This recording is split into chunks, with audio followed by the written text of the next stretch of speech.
All right. Does anyone know what Next is? Cloud Next? Okay, not a single, one person. Good shot, thank you. So Cloud Next is GCP's annual developer conference where they talk about all the new stuff that they're announcing, and they have a bunch of product demos. It's a big hoo-ha. This year they had it around in 4 different countries. And I was lucky enough to be invited to present at the Californian one. So in October, I was over in Sunnyvale at the Google Cloud office and gave a presentation. It wasn't recorded, sadly, but this one is being recorded. So yay. I was invited to speak here to talk about the same presentation. Cloud workflow, I suppose let's just get into it. Bit about me. I'm JK. I'm a staff engineer at Family Zone Cyber Safety. Has anyone heard of Family Zone? We're an Australian startup. Yes, one person. One person is better than 0. No one knew us in America, so that's fine. We do cyber safety and internet filtering and that sort of stuff for children and kids in schools and that sort of stuff, and protect them from the dangers of the internet. And so, yeah, I'm a staff engineer there, help develop some of their software products. So we've kind of heard a lot about serverless tonight, but I haven't changed the slides since I've done this a month ago, so I'm sorry if there's any overlap. But I wanted to start with this quote. When a team builds with serverless, it shows me that they're focused on delivering value to the customer, that they're getting the absolute best out of cloud computing, and that they're paying next to nothing for the privilege. So as we saw in the previous talk, someone was getting the service there was getting, I think, 3 requests per second over an hour or something, and it was costing 18 cents for the month, which is pretty good. It's pretty cheap as far as costs go. Cloud Run has a really generous free tier, so it's probably hitting that before getting into the actual costs. So I'd encourage you to have a look at the pricing, because you have to go a pretty long way before you actually start getting charged. But why serverless?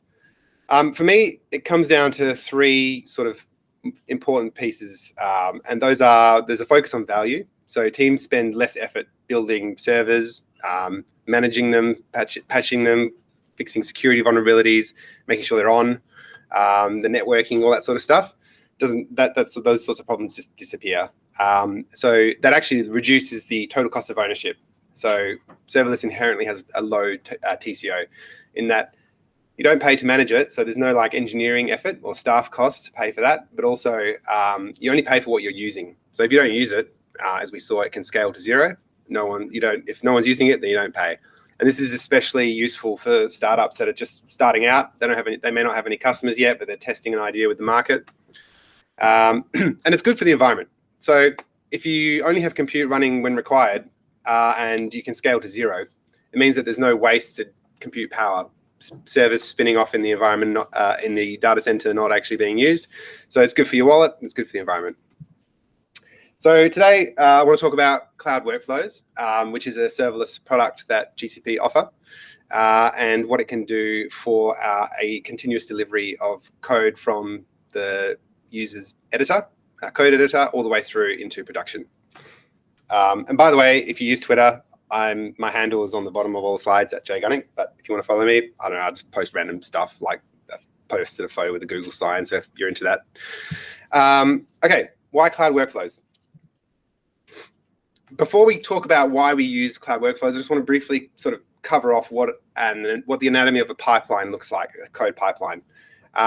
So the first thing that happens is a change occurs. So this is usually in the form of a git commit to the main branch, or master branch if you've been using it for a while. You might also use a git tag. There might be things like uploading code into a storage bucket. You might be using other services that aren't git related. But something happens and the pipeline is kicked off. Then there's this thing that happens, which we'll just call magical things. So there's a build process, something might get tested, something gets deployed into a staging environment. Some product manager wants to click buttons and see if it works. And there might be stage gates in that pipeline. And lastly, there might be a button to press before we can deploy out. But finally, the customer can see the thing. So the change that's been made, either a bug fix or a new feature. And this change could be in the form of a canary release. It could be, we want to test just 5% of the traffic, as was talked about earlier, or we want to do like a blue-green deployment. So we might say, okay, get all the servers ready, and then once we're ready, we'll just flip over to the new ones, check and see how it's going. Is it okay? Is there error rate acceptable and that sort of stuff? And if it's good, we'll leave it. If it's not, we can flip everything back, so all of our production traffic can still go to the old server. You can just go, yep, I know this is good, it's been tested, send it out. So there's lots of different processes, but at the end of the day, the customer can see what you've built. So how cloud workflows can help us in this instance is that GCP gives us plenty of different tools to get the job done, that what we're trying to achieve. So we've got things like cloud build, we've got functions, pub sub, and we've got cloud work. And what we can do with cloud workflows is that we can use this orchestrator to connect all these services together and build out something meaningful for our customers. It allows us to automate all these services so that we don't have to go in and manually press buttons all the time. So what I like about workflows is that it's serverless. So it's pay-per-use model, including a really generous free tier. Like, you'd have to be using it a lot to get past the free tier. I think there's something like 5,000 executions per month or something before you actually start getting charged. So yeah, and there's no servers to maintain, no licensing costs. So regardless of how much you use it, there's nothing to maintain, and you configure it with a YAML file, and it's set, and then you forget about it. So you just let workflows handle the job for you. This product was kind of developed. This idea to use workflows was kind of developed out of a need to build something that was replacing a platform as a service product. There's a couple in the market at the moment that they integrate with your Kubernetes cluster, and they listen out for changes. They need a server running all the time. You need to give them like wide-ranging access inside your cluster to like perform the job. I don't want to call out any names specifically, but there is a bunch of tools that will require you to pay for these servers that don't actually do anything for the vast majority of the time until there is a change. So this is one of the reasons why I really like cloud workflows in serverless. Secondly, it's integrated with all the GCP tools. So we've got things like identity and access management. We don't need to provide these wide-ranging permissions to allow the pipeline to do its job. If you are operating your workloads in a corporate or heavily regulated environment where you don't want access to the internet outside of the VPC, or virtual private cloud, then you don't have to have internet access to use this service, which is really useful. A lot of companies don't want any data egressing out of their corporate networks, so this is an option for them. And there's native integration with many of the GCP tools. So with that native integration, we've got things like identity. So for example, if you say, okay, well, this cloud build job can build this type of container and put it in this artifact registry, but nothing else can, that will give you some kind of assurance that what's being built is more trustworthy than something that might have come from somewhere else. And lastly, the decision trees. So this is how we can speed up our pipeline. You might have like a traditional DevOps pipeline that will, take in a change, it will execute an ordered set of steps, and then it will complete. But with cloud workflows decision trees, you can conditionally execute steps based on what's being changed in the code. So it can be very useful in that sense to save a lot of time. So I just want to sort of get into the decision trees a little bit here and talk about the advantages. So workflows can use decisions to control the pipeline flow. This improves the efficiency by only performing the actions that are actually required. So say, for example, you've got a repo and you've got several cloud functions in that repo, and you might have, I don't know, some Terraform or something else that deploys infrastructure as code. And when a change is made to the main branch, traditionally your pipeline will kick off and it will run a set of tasks and then complete. However, with workflows, you can make use of our cloud build workers to run a condition check that says, okay, well, what has actually changed in the code? And if only one function has changed, you don't need to go and build and test all the other functions. You don't need to run your Terraform plan to see all your infrastructure changes. You just need to do that one thing. So if So that'll give us a lot of speed because we don't need to execute the same steps over and over again for stuff that's not changing.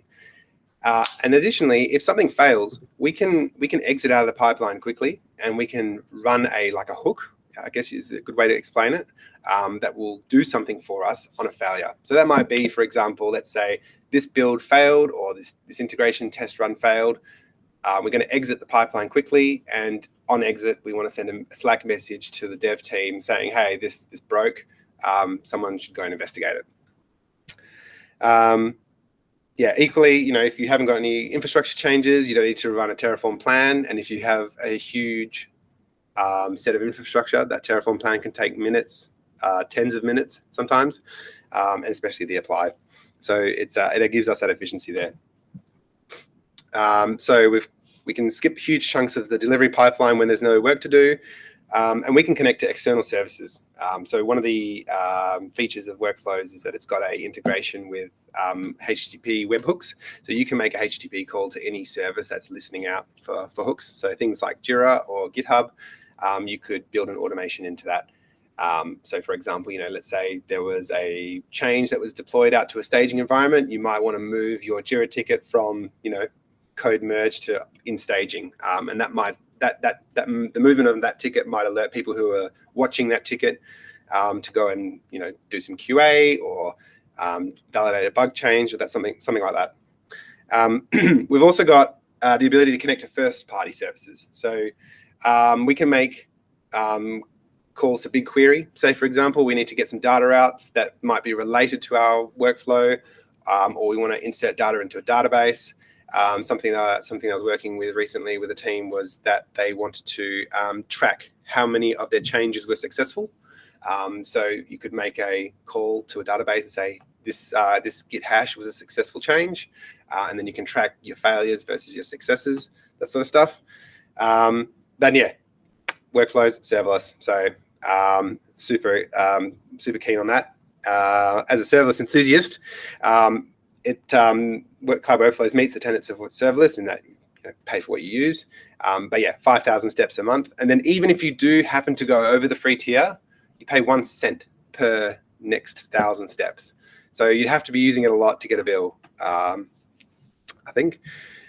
All right, so let's talk about, let me show you an example, see how this works. If you put the code that I have open source into Cloud Workflows, this is what it looks like, which is less than useless.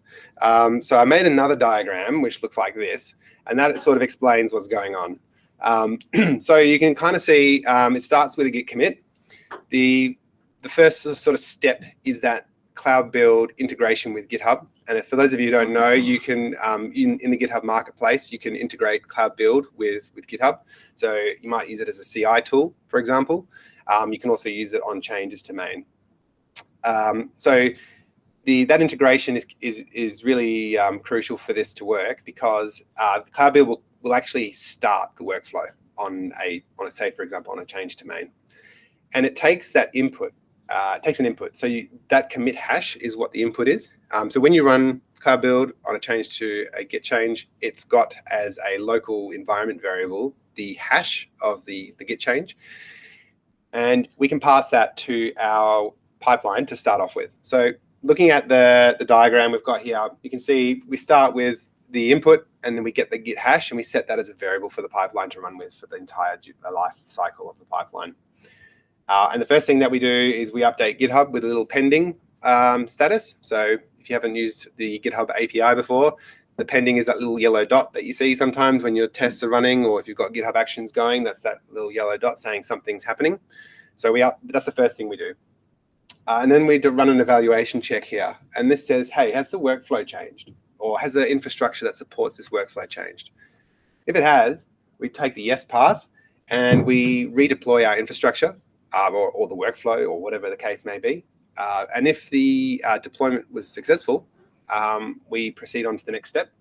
But if it's unsuccessful for whatever reason, then we can exit early, and we can notify GitHub that the change has failed. And that's with a little cross, the red cross that you see on GitHub sometimes when your build fails. Then it runs the same sort of steps again. It says, hey, did the function change, or did the code change that was related to this repo? Yep, looks like it has. Okay, let's build and deploy our function. Was that successful? Yep, great. And then we can report back to GitHub that the pipeline execution has been successful, and then we end. In both instances, we've got chances to exit out of the pipeline early and then run a hook, which is to notify GitHub. Alternatively, we could notify Slack that this build failed or something. But also, if the workflow hasn't changed or if the code hasn't changed, we can just exit out early too. We can just say, no, we don't need to do anything, skip to the next step. So that's kind of how it works in a nutshell. And you can easily plug in extra steps to do more stuff if you need to. So where can we go from here? So as I touched on lightly earlier, Cloud Workflows has got a bunch of native connectors. So things like connectors to BigQuery, Google Kubernetes Engine. There's actually a really cool demo on the Cloud Workflows documentation where they, in the workflow, they kick up an entire cluster, a Kubernetes cluster, and they deploy a bunch of apps to it. Then you can run some tests on that cluster and then just kill the cluster as part of the workflow. So if you need to do something like an integration test or like end-to-end testing, you've got that capability because there's a native connector to GKE. One of the neat things about the native connectors is that they include things like polling. So the workflow will just sit there waiting for a response from the connector. So in the case of GKE, it'll wait for the cluster to become available and reporting all the nodes as healthy, and then it will continue on its next step. Or if it's cloud build, it will wait for the build to complete, that sort of thing. It's also got retries. So if you have something that's maybe you've got a flaky test that you want to run a couple of times, you can do that too. And you can extend past the native connectors and call any GCP API because every single API, every single service on GCP can be called by the API, which is just HTTP. And with Workflows HTTP callers, you can just call anything you want. So you have to build it yourself, but you can do it.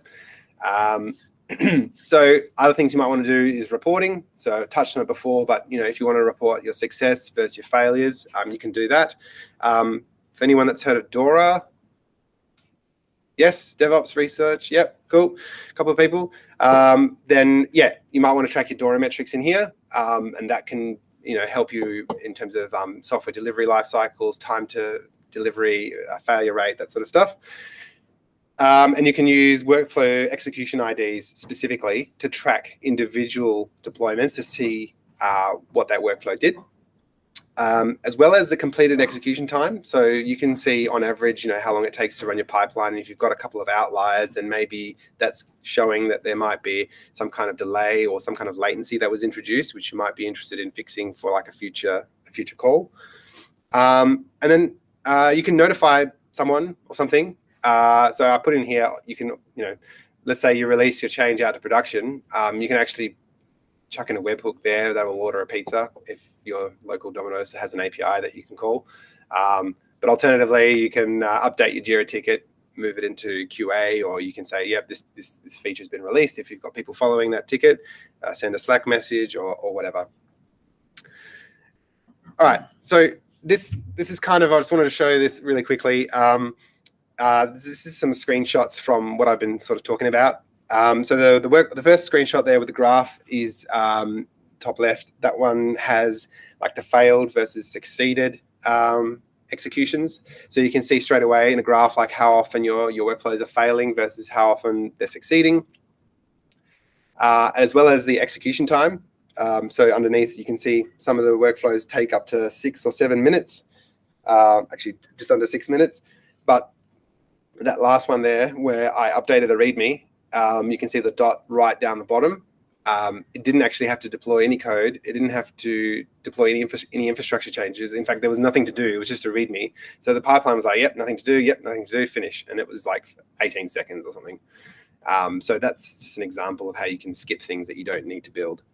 And then, yeah, the little status symbols that I was referring to. If there's a successful or a failed deployment, you can see that. And then the little details like link will take you straight through. So the one that's got my GitHub picture there, that's just because I'm using a personal key, GitHub key for the API. But if you click on the details in that drop down that pops out, then that will take you straight through to the workflow execution ID, and you can see the workflow there of what happened on that particular run. Some of the resources I just wanted to quickly refer to if you're interested in this. So everything I've talked about in this talk is open source, and it's at that URL. And I realize I probably should have put a QR code and been in the 21st century like everyone else, but I just didn't. But I'll make sure that these slides are available. And I think this is recorded anyway. But essentially in there, it's got the workflow YAML, which you need to deploy the workflow to GCP. It's got all of the identity and access management policies. So if you have, so this is including things like service accounts, custom roles, and everything applies with the principle of least privilege. So you don't want to grant too much permission to those roles, so to do things that they shouldn't be allowed to do. That's all in there. And the code that as well that runs the API calls to GitHub, everything's in there. It's all available. But please feel free to raise an issue in the GitHub thing if something doesn't make sense. And the other two things I want to talk about is the workflows docs. Now, I don't normally talk about how great docs are, but this particular product has really good documentation. So like if you want to kick up a Kubernetes cluster, they just show you exactly what you need to do, and you can like copy paste huge chunks of code and it just works. It's amazing. And if you get stuck as well, it's really useful to show you like what it should look like, so you can just adjust for yourself. And the Google Cloud Community Slack. Is anyone on the community Slack? Nope, no one. Oh, 2 people. Good. 3. Yeah, there is a Slack channel, and it has like every single cloud product in there. So build, functions, Cloud Run that we talked about before, Terraform, different languages like Go and Ruby and stuff like that. There's product announcements, like all kinds of stuff. And you can get to that through that link there. I'm not sure if that, yeah, you can get to that through that link there. But if it asks you for a @google.com email address, there is a link on the community page on GCP that you can get to that will send you an automatic invite. But that's the Slack channel that will do that. And there's some pretty cool people in there. So like Chris, who I just wanted to shout out to, he's the product manager for Cloud Workflows. And like I've like found bugs in workflows before and like posted like a screenshot, asked for help and said, hey, what's going on with this? Some work or whatever. And he's like really receptive. I mean, I'm usually working at 1 or 2 o'clock in the morning because they're awake at that time in the US, but don't ask me why I'm awake at that time. But anyway, yeah. And so then they respond to it. They pick up on it like, oh, thanks for raising this. This is definitely a bug. I've reproduced it. We'll get it fixed. So, there's that. And then they also help if you've got questions as well, specific stuff. So I recommend checking that out. And I think that is my last slide. So I'll leave it up there in case anyone wants to take photos of links and stuff, but I'll also open up if anyone's got questions. Yes. Is there any chance you could share this presentation slides? The what, sorry? Presentation slides. Yeah, I'll share the presentation slides, no problem. Yeah. So I'll just quickly add, so if you do ask questions now, we are also giving out Google merch. So please do ask more questions. We are more than happy to give them out.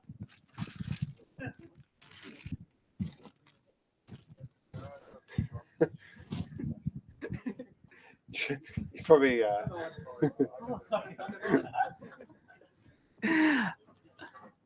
Do you own the content that one of these platforms, like these serverless initiatives, do you own the content that they're hosting on your behalf? do I own the content? Like, say you're using one of these serverless platforms, Yeah, and you're using it to host something that you've made on GitHub. Yeah. Do you own what is being hosted? Does that make sense? Yeah. You mean like the code that's running on there? Yeah, 100%. Yeah, absolutely. Google has no interest in owning anyone's code that they build and run on their platform. They're just providing a service in exchange for dollars that you pay for. So they're lending you a computer that you can use as much or as little as you want in exchange for money. But they don't have any interest in owning your code, and they do outline that in their T's and C's. Yeah. And that's the same for any other cloud as well. Like, yeah. So. Thanks for your.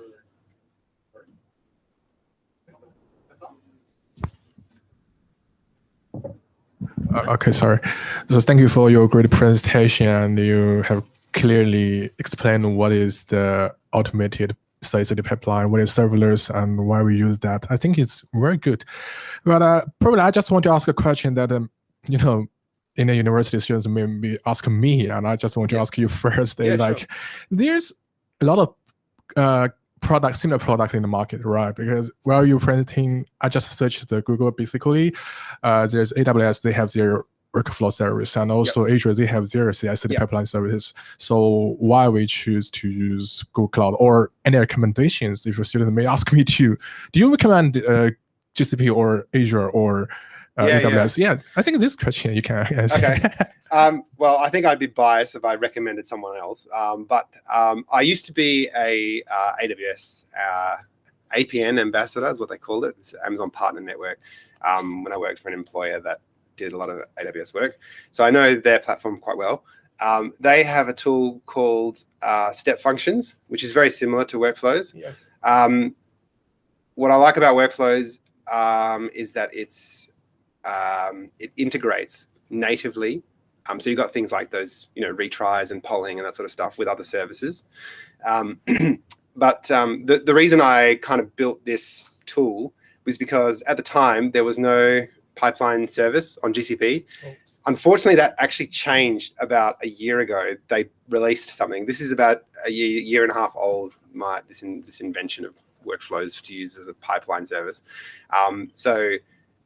They since released something called Cloud Deploy, which was only for Kubernetes. And about a month ago, they also enabled it for Cloud Run. So it's got two. But if you do other things like Cloud Functions, for example, then you can't use Cloud Deploy yet.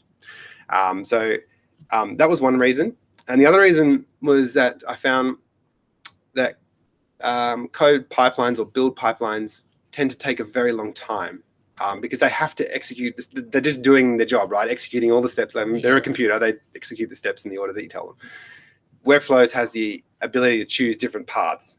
And that's one of the reasons I liked it for that. And also that you can easily add in HTTP calls to external services and that sort of stuff. And most traditional CI/CD tools don't allow for that very easily, if at all. And the other one was that it's serverless. So there are some tools that you can buy off the shelf. Some companies have made a lot of money by selling a CI tool. There's heaps of them. There's like TeamCity, there's Harness. I'm just trying to think off the top of my head now. There's heaps of them. But the reason I like this one is that it doesn't cost me anything. And it only runs when I have a change to run. So in my software engineering team that I have at my workplace, we have a team of 4 people, and we have probably about 4 or 5 changes that go into main per day. And that means that the pipeline only runs 4 or 5 times a day. It doesn't need a server sitting there consuming 8 gigs of RAM and 2 vCPUs in a Kubernetes cluster with wide-ranging permissions. It's just serverless, and it's got the minimum permission set needed to do the job that it needs to do. So that's sort of why I built this thing, because it puts all those things together. Okay, thank you so much. So you also use workflow service in your company, right? No, we haven't actually we haven't actually started using it yet. We use there's already one that's yeah. And so we're kind of using that. But this was built out of like necessity, well, not necessity, but like out of curiosity of how I can do better than what's off the shelf already using native tools. Yeah, so you personally will choose to use for service, right? Yeah, I use it for my personal projects as well. So okay. Eat my own food, I suppose. Thank you so much. Yeah. Sorry, I just before we go on to the next one, I just want to answer. There was a follow-up question you had as to why I would recommend one platform over another. Is that right? Yeah. So I'll answer that really quickly. I used to really like AWS because it was the first cloud I used, and they've got heaps of services, and they've got a great cloud. The reason I like GCP is, although they don't have as many services, the services they do have, I find, are generally more well thought out, and the developer experience is really good. So you can go, for example, in the command line, gcloud run deploy, bang, and you get back in 2 minutes, as we saw, a HTTPS load balanced endpoint with your service running. You don't even have to tell it like what language it is. It can figure it out and go, oh yeah, this is Node, build a Node.js container and deploy it. That is amazing in 2 minutes. Like no other cloud can do that, at least not last I checked. So that's one of the reasons, and that's a pretty big draw card. Yeah. Sorry, you had a question. Hey, JK, yeah, thank you very much for presentation. One question that you gave example that you can spin the whole K8 cluster with the workflow. Yeah.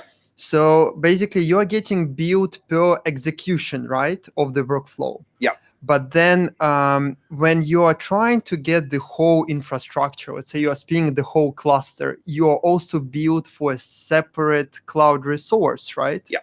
So technically, once you run the build and you open another tab for your clusters, you can see that you have a test clusters created, right? Yep.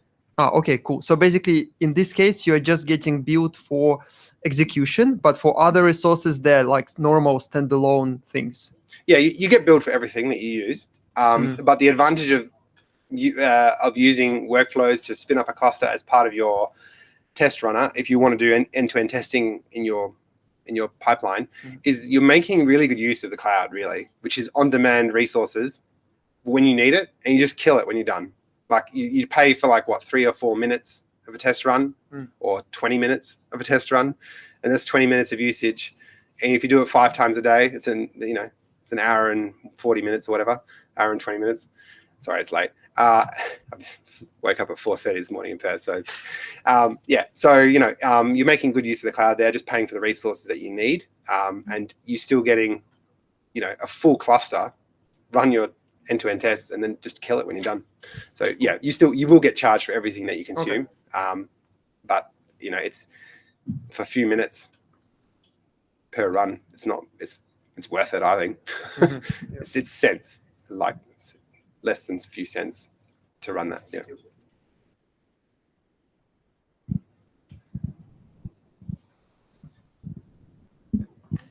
Just a clarifying question. Yeah, sure. Is this like CloudFormation, or is it entirely separate thing? And also, does it limit you to only like GCP services? It's just in like an internal cloud-based environment. Yeah. So, Cloud Workflows is a product like Cloud Functions or Cloud Build. So it's just an orchestrator. And CloudFormation is like an equivalent to Terraform, I guess, a way to manage your infrastructure and your resources.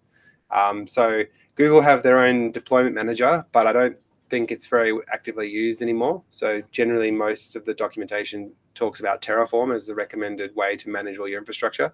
And you can also use Terraform on AWS as well. And in fact, most clouds, as well as like things like GitHub, you can use Terraform for if you've got an enterprise and you need to manage teams and stuff. So it's just workflows is like a way to orchestrate all those steps, I guess. So you might put them in a cloud build work job, for example. Okay, yeah, it seems more granular. Yeah. All right, thank you. No worries.